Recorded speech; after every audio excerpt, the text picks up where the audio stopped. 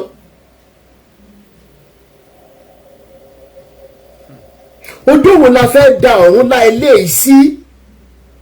Ó súnmọ́ ìránṣẹ́ Ọlọ́run tó ń jẹ́ Oluaalo. Look at the level of wickedness inside of you, Báyọ̀ Adébáyọ̀ Samuel. Imagine the level of wickedness. Olórí burúkú ẹ̀dẹ̀ máa ló ráyè program ń gbà yẹn, ẹ máa ṣe program bóyá ọ̀nà ló ń kọrúkọ àwọn tó ní di counseling sílẹ̀ fún Oluaalo.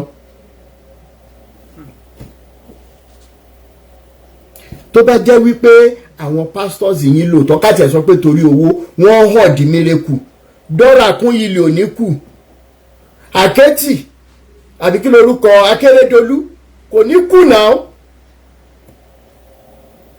Ọmọ Dora Akunyili sọ pé bàbá Adébóyè ní redemption camp yẹn wọ́n wà lára àwọn tó gbowó healing lọ́wọ́ Dora Akunyili.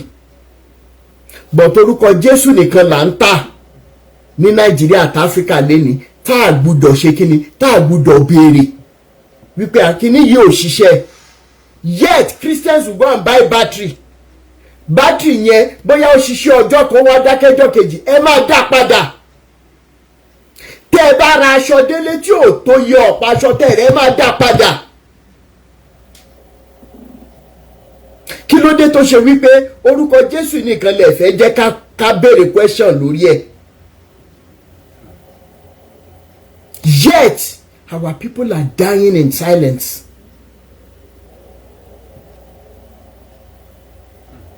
Bí mo ṣe sọ fún yín,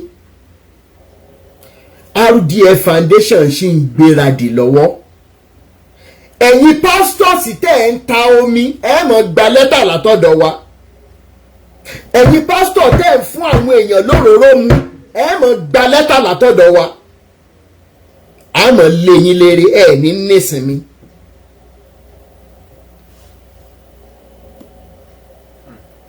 Sam Ojo ni o, Taiwo Ojo ni o, Ọdẹkùnlé Epafras ni o, ṣe bí ọba ni ẹ máa retí lẹ́tà látọ̀dọ̀ Rotimi Daniels Foundation. Mo Samuel ẹjọ́ ṣe ń gbọ́ mi. Bó ṣe pé ká wá àwọn lawyers míì náà kúnra ká jọ ṣiṣẹ́ yìí. A máa fi lẹ́tà ránṣẹ́ sí ní. Tó ra lẹ́bí tó ra omi yẹn. Ẹ máa fi NAFDAC number hàn wá.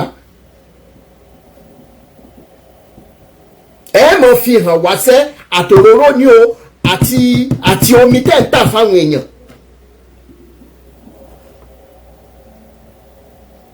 Ìjà tí n bá sọ fún yín pé ìjà ṣẹ̀ṣẹ̀ bẹ̀rẹ̀ ni kò tí ì dé. Màrìwò lẹ́sìrí ẹ̀ tí ì rọ́pẹ́.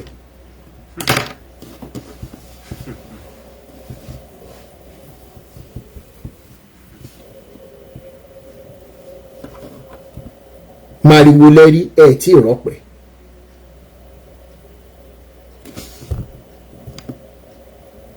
Ẹ jẹ́ mọ̀ gbà gbogbo ẹ̀yin tẹ́ bá fẹ́ bá wa dá sí ètò títí báyọ̀ yìí níṣẹ́jú méjì torí mi ìfẹ́ pẹ́ lẹ́nu.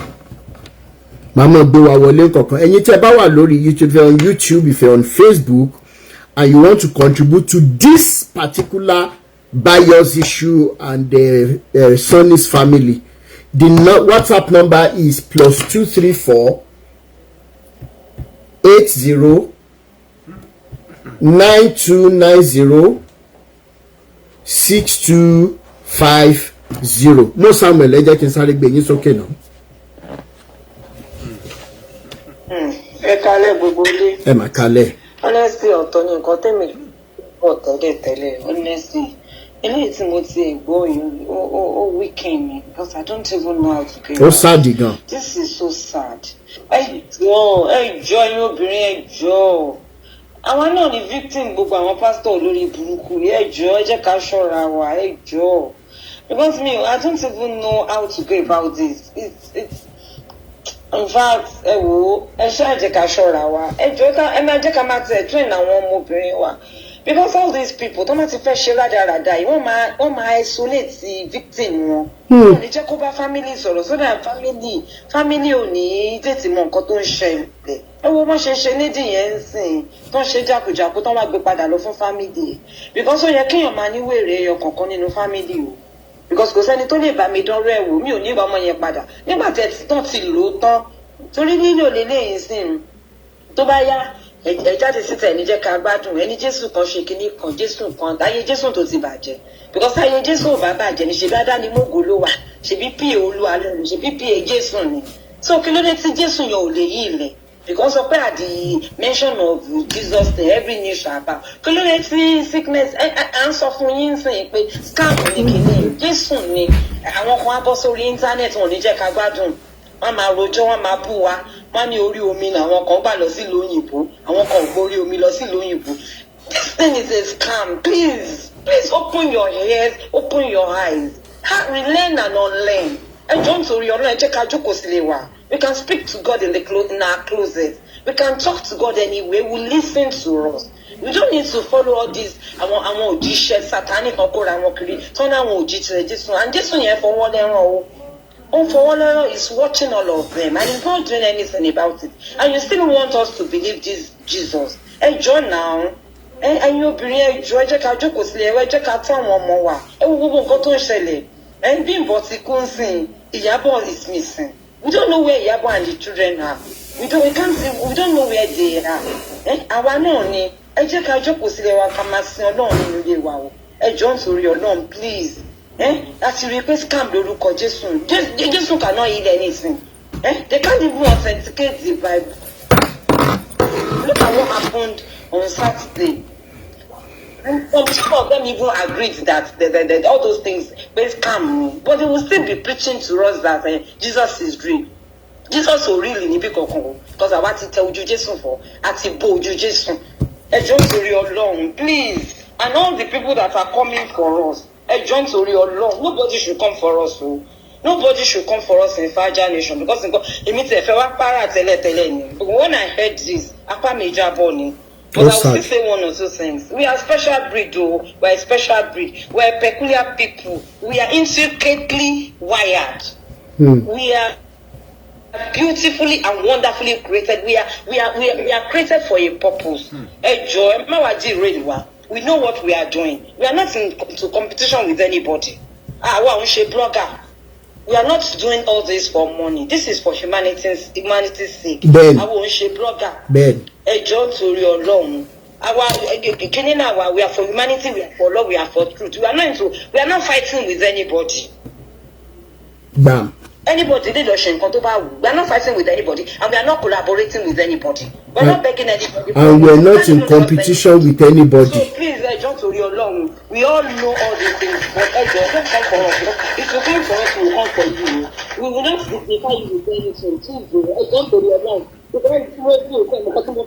This is I was more para but with this one I can't say anything again. Let me just keep quiet and go and be thinking about because this is so disheartening. It is. Yes, thank you so much. Oh my God. Ebony.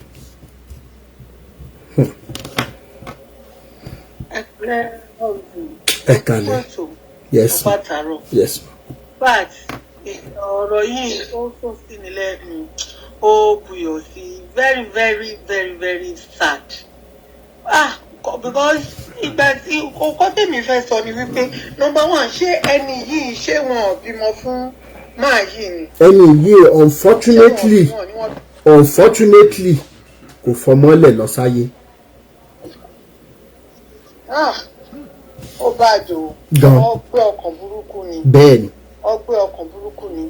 Because tó bá tiẹ̀ jẹ́ wípé ẹni yìí tiẹ̀ ná ọmọ kan ṣèbí táwọn fámìlì bá lùzọ ọmọ wọ́n á dẹ̀ gbọ́ ọmọ tiwọn lọ́wọ́ ẹ̀. Bẹ́ẹ̀ni. Wọ́n máa rí nǹkan wò lójú. Bẹ́ẹ̀ni. Òun nìyẹn sìn. Bẹ́ẹ̀ni. Ó tún fẹ́ lọ ta ṣọ́ọ̀. Ok, ìgbà tí èèyàn bá sick ṣẹ́rí àwọn èèyàn míì mọ́ bọ́ ṣe máa ń ronú tí èèyàn bá sick first thing tí ó yẹ kó ṣe ni pé èmi rò pé hospital ló yẹ kó máa gbéyàn lọ wọ́n máa fi pé jẹ́ ká gbàdúrà. Àwọn fúnra wọn dẹ̀ lélẹ̀ torí bá ń fọ́ wọn they go to hospitals. Why are you pastors so wicked? Why? Wọ́n máa ti travel ẹgbẹ́ ti èèyàn ẹgbẹ́ pamọ́ sínú ilé ṣẹ́tìrì olóyìn náà ó máa kọ́ so many people lọ́gbọ́n tí nǹkan bá ń ṣe ẹ́ tó bá ti rí pé wèrè lọ́kọ tó fẹ́ go and meet your family go and meet them tó bá yẹ pé o ti ṣẹ̀wọ̀n tẹ́lẹ̀tẹ́lẹ̀ then you apologize wọn ò lè máa wò ẹ̀ràn wọn ò lè máa wo ẹni yẹn níran láíláí pé òkè o kó kú síbẹ̀ but abandon ẹni yẹn oní iṣẹ́ wo ẹni tó ń ṣiṣẹ́ bank ẹni tó ń ṣiṣẹ́ court gan-an even òyìnbó labroad gan tó bá tí nǹkan bá ṣe family ẹ wọ́n ní kó lọ tọ́jú family ẹ kó ti rí station tó wà ó wá sọ wípé iṣẹ́ ò fún ẹ láyè ohun tí tó wá sọ fún ẹ pé nìyẹn kú ó wá ní àwọn ni wọ́n pa o àwọn ni wọ́n ṣe kinní kan ó fi informant sí ibi bẹ̀ lọ́jọ́ yẹn tẹ́ni yẹn ń fún tó ń fún ní ọwọ́ pé nǹkan tó ń ṣẹlẹ̀ lélẹ́yìí pé nǹkan tó ń ṣẹlẹ̀ bẹ́ẹ̀ lélẹ́yìí because ẹni yẹn ló ń record tó ń sẹ̀ǹdẹ̀ sí gbogbo nǹkan tó everybody ń sọ bẹ́ẹ̀ ẹni yẹn ló ń record tó ń sẹ̀ǹdẹ̀ sí bẹ́ẹ̀ni báwo ló ṣe mọ nǹkan tó ṣẹlẹ̀ báwo ló ṣe mọ nǹkan tó ṣẹlẹ̀ èmi jẹ́mọ̀ wípé ẹlẹ́dàá lédì yẹn kò ní sùn kò sùn á dà fún ẹlẹ́dàá yẹn náà kò ní sùn àmín because gbogbo nǹkan tó fi sílẹ̀ ń sìn yìí òkòkò mọ́kì ẹni tó tiẹ̀ lógún dà ìgbà tí wọ́n tó ń jàsòkò ológun ẹni tó lógún dà.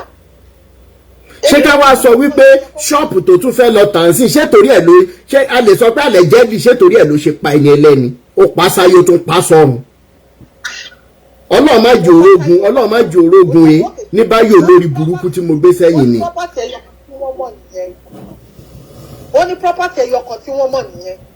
Èsì wọn wá mọ̀ nǹkan. Tí wọ́n mọ̀ nǹkan. Èsì wọn mọ̀ nǹkan. Ìkànnì máa yẹn o. Ìkànnì máa yẹn o. Ara àwọn product Oluaalo nìyẹn o. Wọ́n ti gbé ṣù mí. Èṣù ti wà nínú heart ẹni yẹn. Ọlọ́run ò dẹ̀ fẹ́ kí ọ̀rọ̀ Ìyábọ̀ Òbí wọ́n ti rú kan báyìí lọ́rọ̀ yẹn ti tètè jáde.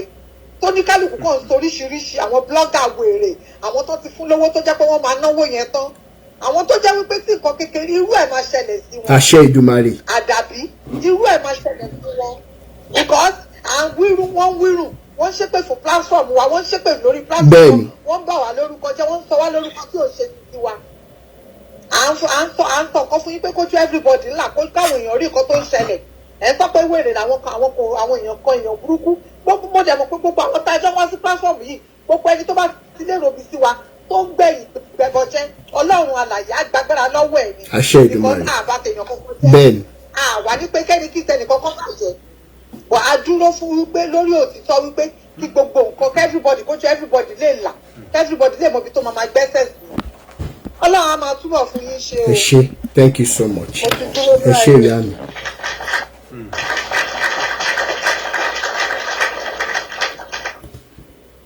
Ẹ máa fún àwọn èèyàn ní ẹ̀kọ́ òdì. Ẹ̀yin ò lo paracetamol látọdún méje, ẹ̀yin ò lo paracetamol látọdún mẹ́wàá, ẹ ò bára yín ṣe lóko. Gbogbo yín pátá lọmọ yín máa dùbúlẹ̀ àìsàn tí wọ́n ní recover lẹ́yìn olórí burúkú rádaràda yìí. Sunday Babalọlá ṣẹ̀wá ń bẹ̀, ẹ sáré bá mi on mute kẹ́ sọ̀rọ̀. Sunday Babalọlá. Ẹ káalẹ́ sà, ẹ kú àtàwọn. Ẹ káalẹ́ bàbá mi. Ẹ kú ètò. Yes sir. Ọlọ́run á túbọ̀ máa yọ̀ǹda ọdẹ ọ̀pẹ sí yín láti máa tẹ̀síwájú Àṣẹ sí Ìdùmarè. Mo kí ìdílé yẹn lẹ́ẹ̀kan sí pé wọ́n kú aláfẹ́ra kù. Ẹ ṣé sà. Gbogbo tó bẹ́ẹ̀ fi tó ṣókùnkùn tó fi ojú pamọ́, mo mọ̀ pé Ọlọ́run kì í ṣọba àkà. Òun náà ló rí bí ló dẹ̀ rí ọ̀hún, ó rí gbogbo ẹ̀ pátá, gbogbo tó ṣókùnkùn pátá. Ọlọ́run á mọ ìdájọ́ tó yẹ kó ṣe. Bẹ́ẹ̀ni. Pàápàá jùlọ fún àwọn tó gbé wọn sọ́dọ̀ tí wọ́n gbé wọn pamọ́. Ṣùgbọ́n ó ti kọjá nǹkan tí ẹ̀dá kan lè ṣe nǹkan kan mọ́ lórí ẹ̀, torí ọ̀rọ̀ tó bá ti la ikú lọ ó ti di nǹkan tá Ó ti ju tẹ̀dá lọ bẹ́ẹ̀ ni. Àdúrà wa ní pé k'Ọlọ́run ṣààbò lórí ìdílé wọn àti lórí gbogbo àwa tó kù, kí àánú Ọlọ́run kó máa bá gbogbo wa gbé. Àmín. Ẹ jẹ́ kí n sáré sọ̀rọ̀ yìí, ní ìmọ̀ bó ṣe máa ní mínì sí. Òun ní pé mo rántí pé jẹ́ tí mo join ní platform yìí, nǹkan tó mú mi tẹsẹ̀ dúró òun ni nǹkan tí mo bá lẹ́nu yín. Kí dẹ̀ ni mo bá lẹ́nu yín ni pé humanity, justice, fairness, ìfọmọ ènìyàn ṣe, ìwà ọmọlúwàbí, ìnífẹ̀ẹ́ ara ẹni gẹ́gẹ́ ọmọlàkejì ẹni, kájọ gbègbè ilé ayé ìrọ̀rùn. Bẹ́ẹ̀ni, and we are not asking for too much. Ohun tó mú mi dúró gbọ́ ètò tẹ́ ń ṣe lọ́jọ́ yẹn nìyẹn o. And gbogbo ẹ̀dákẹ́dá tó bá dẹ̀ wá ní wípé gbogbo nǹkan yóò ní mínì sóhun, then nǹkan kan wọ́n pẹ̀lú ẹni yẹn. Tó bá ní humanity, ìfẹ́ ọmọlàkejì gẹ́gẹ́ bí ara èèyàn, pé ká gbégbé ayé àlàáfíà pẹ̀lú gbogbo ènìyàn pátápátá. Téèyàn kan bá ti ní kò jọ òun lójú, òun tọ̀hún yẹn o, nǹkan míì pátápátá lóní bíbo míì lónítọ̀hún yẹn wà nù ayé yìí o.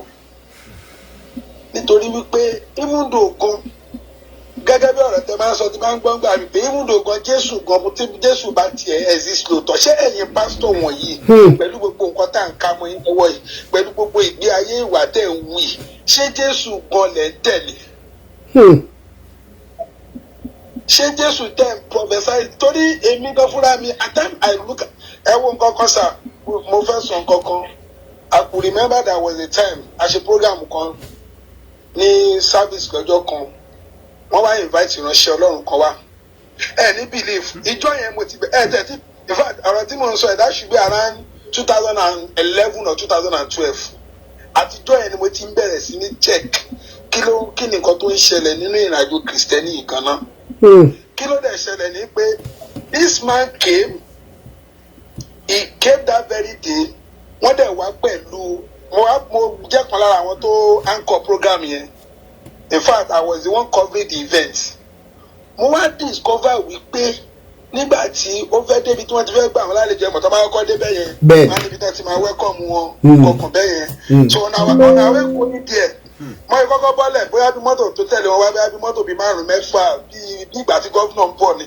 At the end of the day ṣé máa tó ń pè ní máa fẹ́ àwọn security guy tó máa ń wọ bí black kanlẹ̀ báyìí tó máa ń gbé bí ìbọn sínú kíní black yẹn. They are about, if I'm not making mistake, they are about 6 or 8 in number.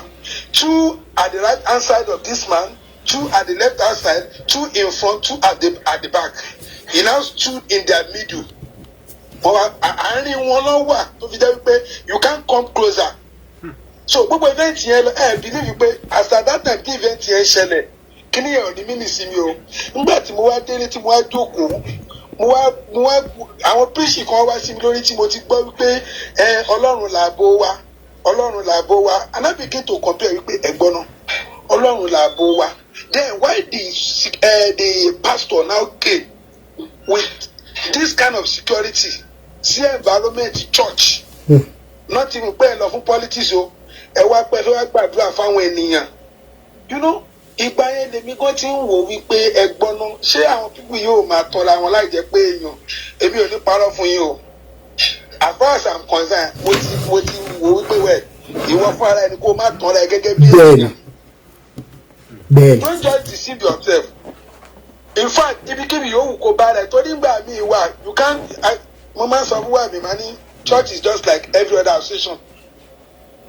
The only thing tó máa mú yàtọ̀ ni wípé tí bá dé àwùjọ kan tí bá rí pé ìfẹ́ ni gbogbo yín fi jọ ń bára yín lò ẹ̀ẹ́dájọ́ fi ìfẹ́ bára wa lò ṣùgbọ́n tó bá ti yàtọ̀ sí pé ká fi ìfẹ́ bára wa lò ọmọ ìyá gbàgbé kò sí nǹkan kan tó lè attach kò sórúkọ tó lè attach mọ́ tó lè ní mí nìsinmi. Ẹ ṣé bàbá mi, thank you so much. So ìrírí yẹn òun ló máa wá ń dùn mí tó máa jẹ́ wípé táwọn èèyàn bá wá débì kan tí nǹkan bá wá ń ṣẹlẹ̀ sí wọn bóyá wá ń lògùn fún wọn ní àlè sọ pẹ̀lú kì í ṣojú lásán. Ọlọ́run nìkan ló mọ̀ tán bóyá ń lògùn fáwọn kan ni we can't really say. Ojú kì í ṣojú lásán. If not irú woman yẹn kó tó di point of death bẹ́ẹ̀ yẹn ó yẹ kó ti sá àsálà fún ẹ̀mí wọn. ẹ jẹ́ fi kún ọ̀rọ̀ tí mo ń sọ ẹ̀ bó wa màmá tẹ̀ ń sọ lẹ́ẹ̀kan yẹn madam Morin yẹn mo wà níbi program wọn ní àná mo wà ní FYB mo gbọ́ tán ní pé bóyá wọ́n ti ṣàkíyèsí pé woman yẹn bóyá France ló ṣì wà nínú program yẹn ó dàbí wọ́n sọ pé woman yẹn pé kò tiẹ̀ fẹ́ rí alọ́sójú rárá pé kò fẹ́ rí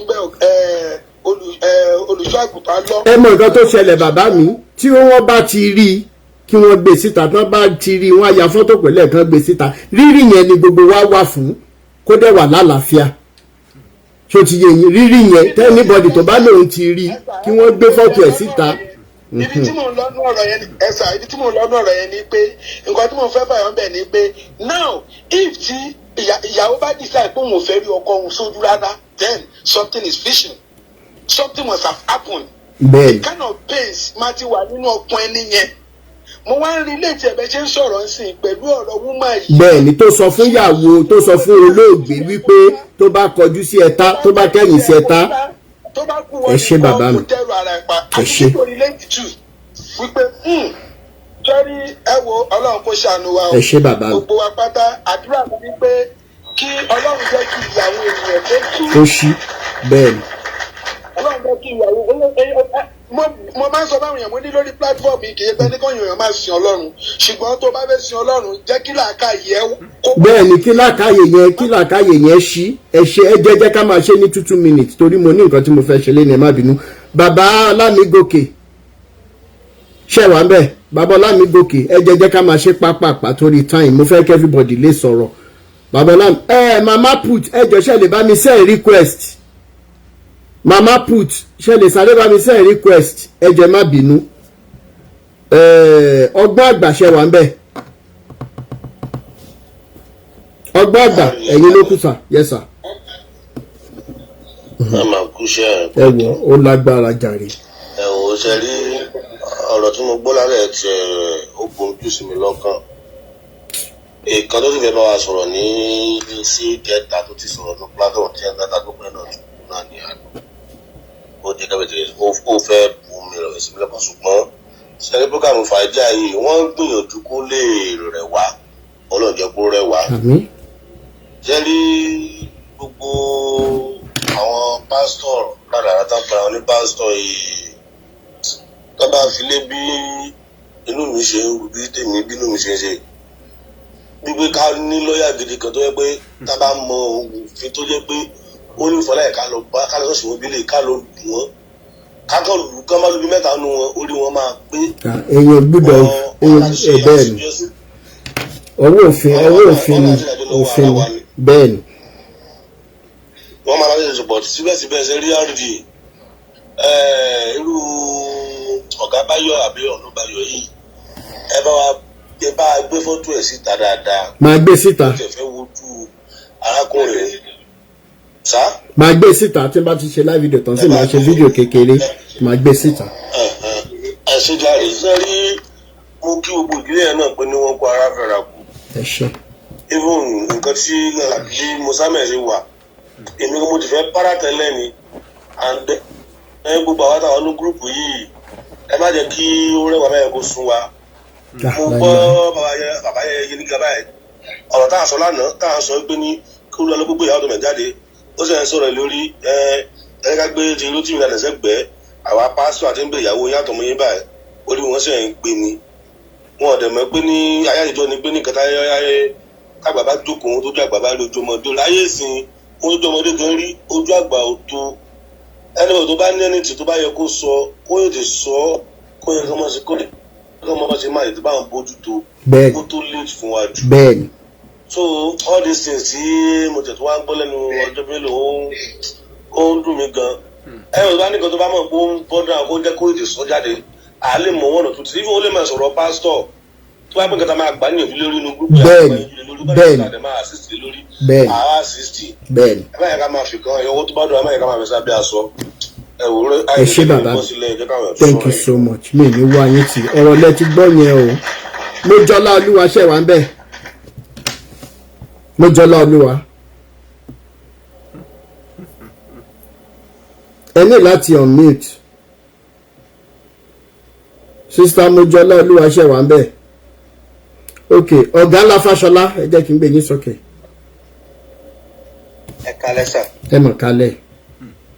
àpò ètò. yes. Olódùmarè àwọn àbáwá. àṣẹ Èdùmàrè. fat program alẹ́ ó fat ó rí bákanbákan lára. àmọ́ at the same time ṣe rí kò sí yàtọ̀ nínú program eléyà àti Oluaalo.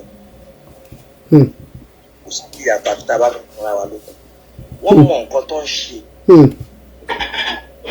tí wọ́n bá mọ nǹkan tó ń ṣe program ìrìwò ló ń ṣe ní ibi tó ń lọ iṣẹ́ wo lè wá òun tíyàwó ẹ̀ sí ṣe ọ̀ pé kò yàtọ̀ sí Oluaalo náà gbogbo àtẹ̀ ń polú alọ́ tá ló ń wà ní program. bẹ́ẹ̀ni bẹ́ẹ̀ni. wọ́n mọ nǹkan tó ń ṣe. ẹ ṣé bàbá mi. wọ́n ti mọ nǹkan tó ń mú lára wọn wọ́n dẹ̀ ti mọ nǹkan tó ń ṣe. ṣẹ́rí gbogbo ẹni tó fẹ́ pásítọ̀ tí àwọn ọmọ wọn sì kùn láyé kí wọ́n tètè lọ múra o. bí àwọn àgbàlagbà wọn ló jọ gàtẹ́ kò jọ gàtẹ́ ó fẹsẹ̀ méjèèjì ó fi jẹ́. ẹ̀rí kọ́lọ́run kó gbà wá lórílẹ̀‐èdè yìí pẹ̀lú àwọn all those pastors. àmín. mo bá àwọn èèyàn bíi méjì mẹ́ta sọ̀rọ̀ níjẹ̀ló wọ́n mọ nǹkan tó tí mo sọ pé òótọ́ ni ẹ ti ń gẹ̀tì mi. so àwọn ẹbí yẹn kọ́lọ́run jọ nínú ọlá ẹ̀ kó bá wa rọ̀ wọ́n lọ́kàn. àmín. torí tí ò bá jẹ́ elébi ni eléyìí tó pẹ́ elébi ni o ìyàwó ẹ̀ ló ń kó owó ló ń ṣe program òun ló ń sẹ́ẹ̀dì owó ilé òun ló ń sẹ́ẹ̀dì owó kí ló dẹ̀ lóhun kí irú program radiwo náà bá káàkiri tí wọ́n rówó ń bẹ̀ náà tó jẹ́ rádaràdá náà ń ṣe ọmọbìnrin yẹn tún wá kú tó tún fẹ́ máa ta property ẹ̀ ẹranko làwọn pípù yìí mẹ́. ẹranko ni wọ́n bẹ́ẹ̀ ni. kò sí wọn ní ẹ̀rín ẹ̀kan ìṣẹ́jú kan fat nídìí àti sọ̀rọ̀ tó pọ̀ fat ó ṣe díẹ̀ sẹ́yìn.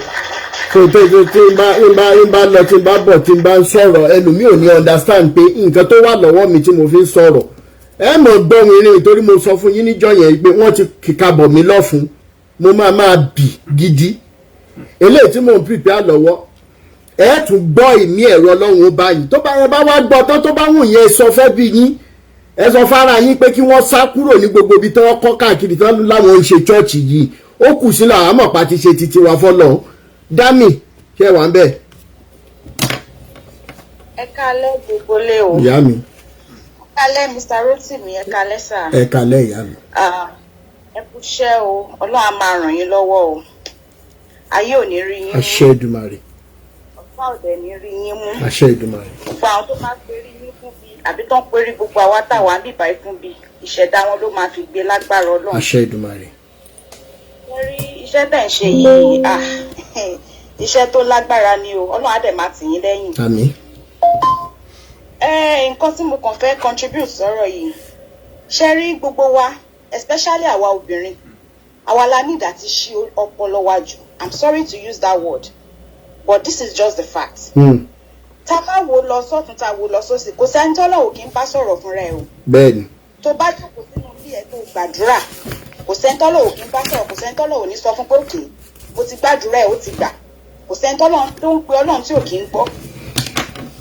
káwá máa kó orí ara wa lọ ká máa kẹ́sẹ̀ wa lọ sọ́dà èèyàn ẹlẹ́ran ara bíi titi wa nígbà téèyàn ń fọwọ́ ara ẹ̀ fa ìjọba báwo làwọn Yorùbá ṣe máa ń pè ní.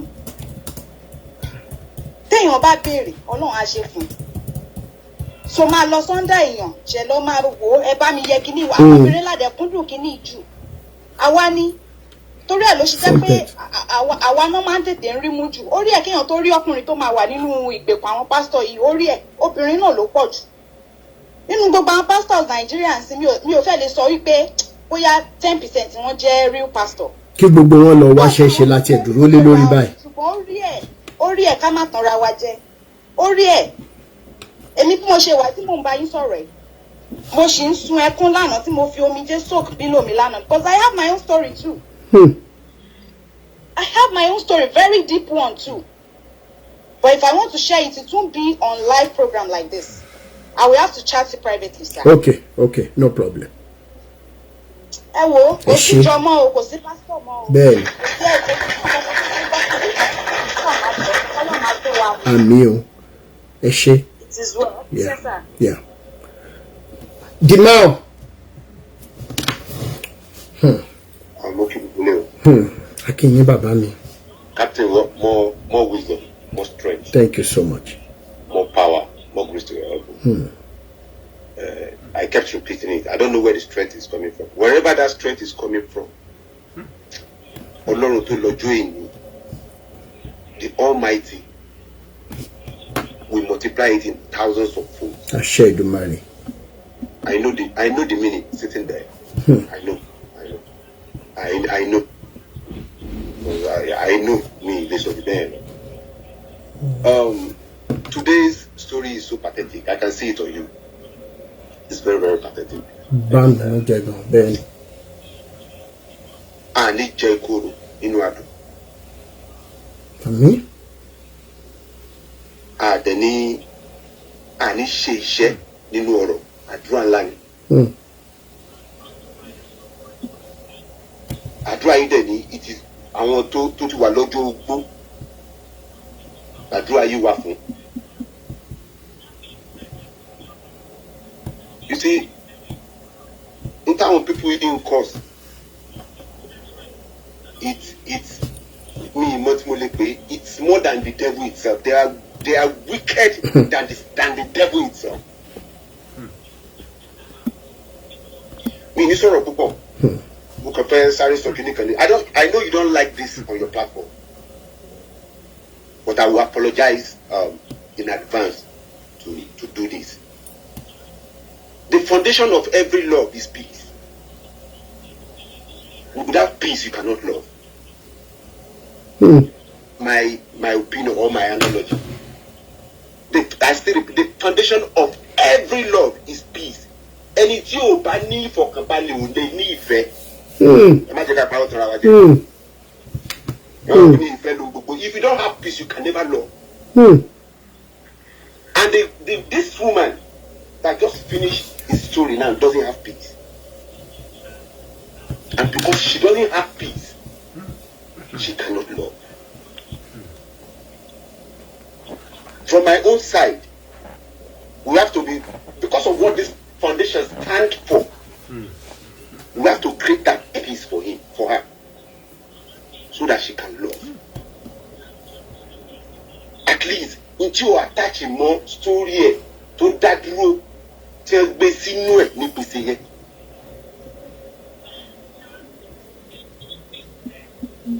I think we should do something about it first.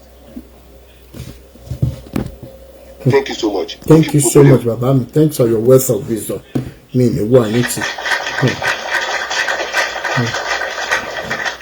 Iria Anu says, na socketing I take hold my husband down this morning. Oga go and finish. Na bed he do church service. Bam.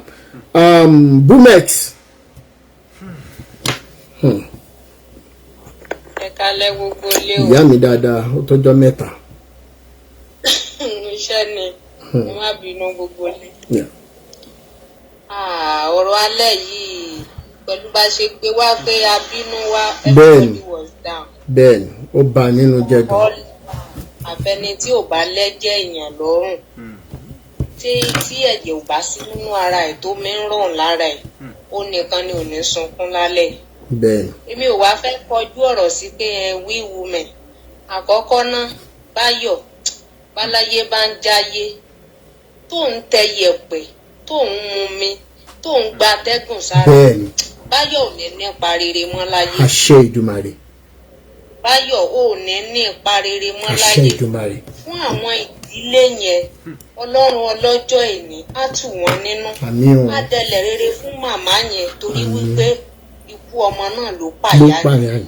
Báyọ̀ ó pàyàwó, ó tún pàyà ìyàwó allegedly. Torí in case tẹ bá rẹ́kọ̀dù òun wa, tẹ máa rẹ́kọ̀dù wa dáadáa. Báyọ̀, ìwọ ló pa wúmà yẹn, ìwọ náà ló pàyà ẹ̀ wò.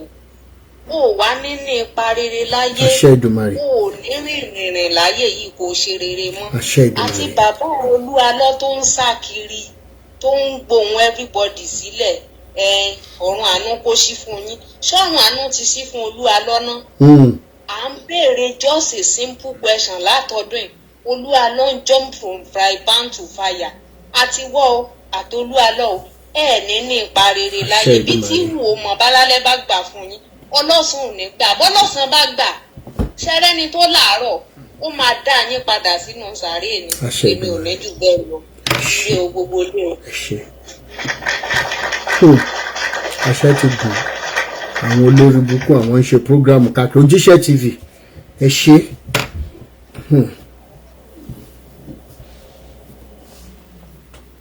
Ojúṣe TV. Ṣé wà ń bẹ̀? Mo wà ń bẹ̀ o, ẹ kú ètò bàbá. Ẹ wò ó lágbára. In fact, mo gbọ́ tànà yẹn, I can't bear it, but it is well. Ọlọ́run àgbàkóso. Ṣé rí ti arábìnrin tí a ń sọ̀rọ̀ ilé ni? It's like kí n sọ pé bóyá ìfẹ́ ti ru gbowúmà yẹn lójú.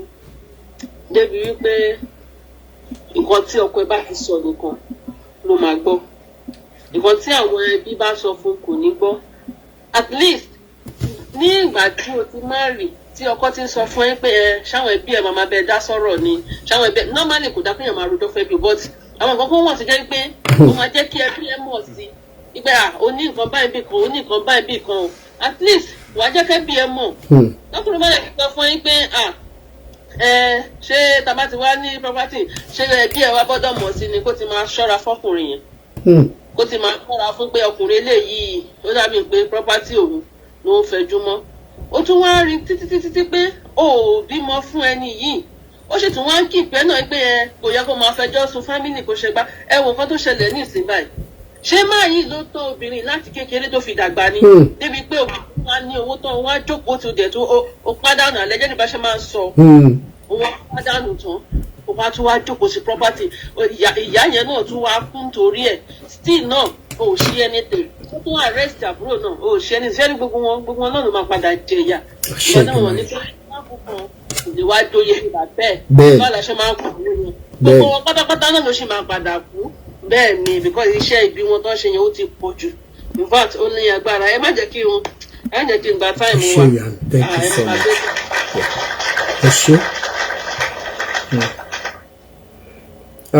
mo jọlá olúwa ṣe wá bẹ́ẹ̀ okay grandpa.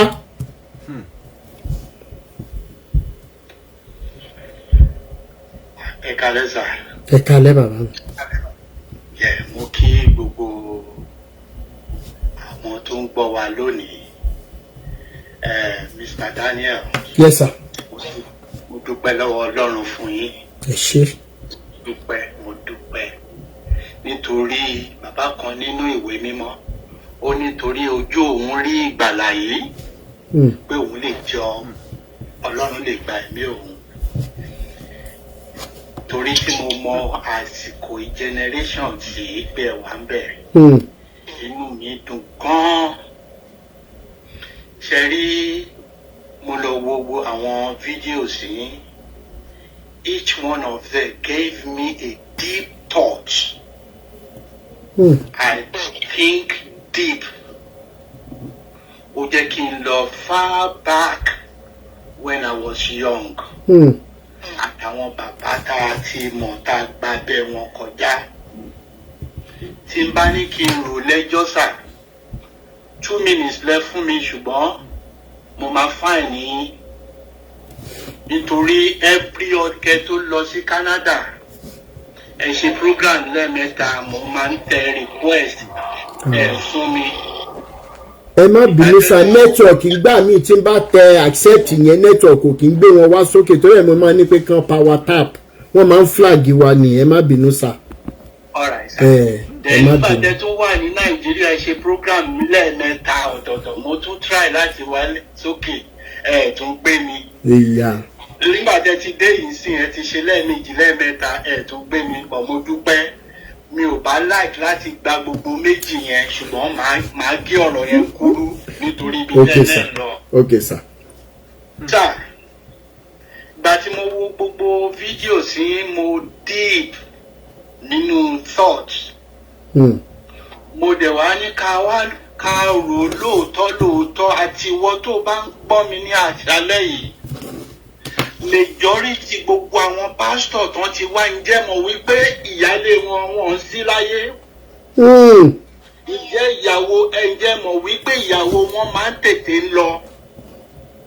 À ń kọ́ bí ara sí o. Èkíní ọ̀ṣọ́fà fúnra ẹ̀. Ìyá Yámà ó lọ young age. Èkejì Supreme Bada. Ìyàwó ẹ̀ ìyá Mama Adis àbí nǹkan ìyẹn náà lọ way before. Mo tún lè sọ àwọn méjì kan wà ní Amẹ́ríkà tí mi ò lè rántí orúkọ ẹ̀ ṣùgbọ́n màá wá orúkọ ẹ̀ fún yín recently tẹ̀ nìyẹn. But nígbà tí mo gbọ́ ikú ìyàwó ìkíní lọ ìkejì náà tún lọ àti mo ní nǹkan kan wà lára ẹ̀ nítorí ó jẹ́ pásítọ̀ ṣùgbọ́n ẹ má jẹ́ fi yẹn gbà yín lákòókò. Bàbá ohun kan tí inú mi ń dùn sí yín tí mo fi jọ yín òun ni òtítọ́ ọ̀rọ̀. Mo dẹ̀ wá sọ fún iléeṣẹ́ mọ̀ pé máa ń ṣe pèsè. Bẹ́ẹ̀ni. Ọlọ́run á dẹ̀ gbà á dẹ̀ mú wọlé àṣẹ. Àṣẹ Ìdùmarè. Ẹ dẹ̀ máa ń gbàdúrà. Bẹ́ẹ̀ni. Ọlọ́run á gbà á, Ọlọ́run á mú wọlé àṣẹ. Àṣẹ Ìdùmarè. Mo wá fẹ́ sọ fún ẹ̀yin fúnra yín lónìí bọ̀dá Rótìmí Daniel. Yes sir. Lọ́jọ́ tó bá fi rọ́kùn òtítọ́ ẹ láṣẹ Ìdùmarè gbogbo ètò ti fi ayọ̀ kojú á padà. Àṣẹ Ìdùmarè.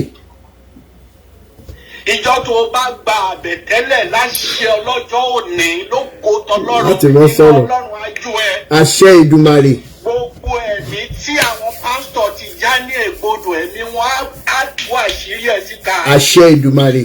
Rótìmí má gba owó ẹ̀yìn o. Owó ẹ̀yìn kẹ̀. Má gba àbàtẹ́lẹ̀. Ohun kan tí wọ́n máa fi mú ẹni ẹ o. Bẹ́ẹ̀ni. Mo wá fẹ́ sọ fún ẹ lónìí wípé àwọn tó ń wá ẹ gan-an tá a nídìí ẹ láyé àti ìrí ẹ. Àwọn tó mọ̀ ẹ́ títí ní wọn sí wọn understand yín ṣùgbọ́n ẹni tó bá ní àròjinlẹ̀ á mọ̀ wípé àtọmọ mi àtọmọ òun gangan àtọmọ gbogbo wa kò ń ṣe Nàìjíríà nìkan gbogbo àgbáyé ló wá jẹ́ ìtúsílẹ̀ ìdí tí mo fi sọ pé Olódùmarè mo dúpẹ́ ní ti by generations yìí Jésù tá à ń polówó ẹ̀ ti dé.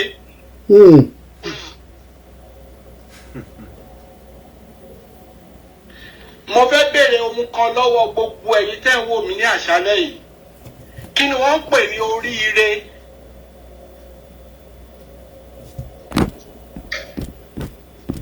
Ẹni tó ẹ sọ ní pàtó ohun tó ń pè ní oríire. Ǹjọ́ téèyàn bá ti mọ tẹ́lẹ̀dùmarè dáa fún ó ti ṣoríire nìyẹn. Ẹ̀yìn ni ìyẹn ló wá last. Ẹni ẹ bá lẹ̀ ṣoríire àtẹni tó bá kọ́lé wá ní ẹ kú oríire o. Bẹ́ẹ̀ni. Ẹni tó ra mọ́tò wá ní ẹ kú oríire o. Ẹni tó gbéyàwó wá ní ẹ kú oríire o àti bẹ́ẹ̀ bẹ́ẹ̀ bẹ́ẹ̀ lọ. Kí ni pàtó ohun tó jìn tó tóbi tó ń jẹ́ oríire? Òun ni ohun tẹ́ ń ṣe fún wa yìí. Gbogbo àwa tẹ́ ń já ní ìdè. Gbogbo àwa tẹ́ ń ṣí ìbòjú kúrò nínú ojú ẹ̀. Mo tún wá bẹ̀ yín ní agbára Ọlọ́run á tì yín lẹ́yìn nígbàkigbà tẹ́ bá fi òtítọ́ àti òdodo ṣe. Láṣẹ nítorí pé ọ̀rọ̀ òpé mẹ́ta lẹ́yìn àgbà sọ. Tá a bá parọ́ àásọ òótọ́. Bẹ́ẹ̀ni. So òtítọ́ kẹ̀lé ó jẹ́ ẹni tá a ti fi ń wọ́lẹ̀ láti ijọ́ tó ti pẹ́. Òtítọ́ tá a ti fi ń ṣe ọmọ ọ̀dọ̀ ó ti wá jáde nísìn láṣẹ Ọlọ́run Ẹlẹ́dàá túbọ̀ máa tì ẹ́ lẹ́yìn. Àṣẹ Ìdùmarè. Gbogbo ọwọ́ tí ìka ènìyàn bá gbé ọ̀nà kọ́nà tán lè bà iwájú báyìí ni ojúgun ń gbé ẹ máa lékè wọn lọ òtítọ́. Ẹ kí má gbà yín ní àyè àwa tó mọ̀ yín lónìí oríire la ṣe tó ju ilé tá a kọ́ lọ tó ju ìyàwó tá a gbé lọ tó ju mọ́tò tá a rà lọ gbogbo àwa tó mọ̀ yín tá à ń tẹ̀lé yín àpò oríire ọ̀hún kò ní kú kò ní ṣá o. Àṣẹ Ìdùmarè. Màá rest a little bit sir. Ẹ ṣé sà, mo really appreciate yín sà. Àgbáyé adalẹ̀ ẹ máa pẹ́ fún wa.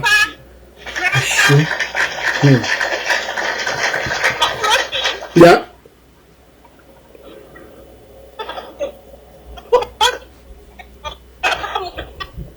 Network ọ̀dọ̀ yín ò dá ẹ drop. Kò sí nǹkan tó máa ṣọmọ mi. Àdúrà ti gbà lórí ẹ̀. Kò láṣẹ Ìdùmarè kò sí nǹkan kan tó máa ṣe. Kò sí nǹkan tó máa ṣe mi ìwúwe pé. Ẹni tó ń bomi rin ọ̀gẹ̀dẹ̀ kì í dáwọ́ iṣẹ́ dúró. Láṣẹ Ìdùmarè Olódùmarè ò ní dáwọ́ iṣẹ́ dúró lórí àti lórí gbogbo ilé ẹ. Àṣẹ Ìdùmarè. Gbọ́ngbọ́n lòkè igba ọkọ́ igba àdá ló máa ń bókè dulẹ̀. Òkè ló máa ń jẹ́rí wọn. Bẹ́ẹ̀ni. Kí lẹ́nà ń pè ní òkè òtítọ́ ni. Bẹ́ẹ̀ni. Láṣẹ Ìdùmarè wàá máa borí wọn ní Àṣẹ gbogbo Ìdùmarè. ọ̀nà. Àṣẹ Ìdùmarè. Tọmọtọmọ. Àṣẹ Ìdùmarè. Ikú kan ò ní gbé ṣe ìwọ Àṣẹ gangan ni Ìdùmarè. Jésù wà. Ìwọ gangan lolùtúsílẹ̀. Ìwọ gangan lolùdáǹdè. Ọlọ́run Ẹlẹ́dàá gbogbo àwa yìí tá a fọkàn tán ẹ. Ní orúkọ Jésù kò ní jẹ́ kó o jábọ́. Àṣẹ Ìdùmarè. Ẹ ṣé. Ìjọ tẹ bá ti gba àbẹ̀tẹ́lẹ̀. Rótìmí Yes sir. Yes sir. Olódùmarè á padà lẹ́yìn ẹ. Àṣẹ Ìjọ Ìdùmarè. tó o bá ti gba àbẹ̀tẹ́lẹ̀ lọ́wọ́ gbogbo àkànná ẹni pastors nítorí àrùn ojú ni kì í ṣàrùn imú. Bẹ́ẹ̀ni. Kò sí pásítọ̀ náà lónìí tó lè sọ pé olódodo ni òun. Ìka ènìyàn ní gbogbo wọn látòkè délẹ̀. Àní ìwé ìkíní fọ́nrán yín gẹ́gẹ́ bí àṣà yín òun ni mo lọ wò tí mo bẹ̀rẹ̀ sí ní tí mo padà lọ sí 1973. àwọn tí mo mọ̀ tó jẹ́ pásítọ̀ ní ìyàwó wọn kí ló ń pa wọ́n ṣèbí iṣẹ́ ìránṣẹ́ lẹ pé ẹ̀mí gígùn lẹ́dẹ̀ sọ fún wa àtàláfíà kí ló ń pa wọ́n. Ẹ wá tún kí n tún wá mú yín padà wá sí London bíbá yìí. Ẹ bèrè lọ́wọ́ Ọ̀nàfúyè kí ló pa ìyàwó ẹ̀.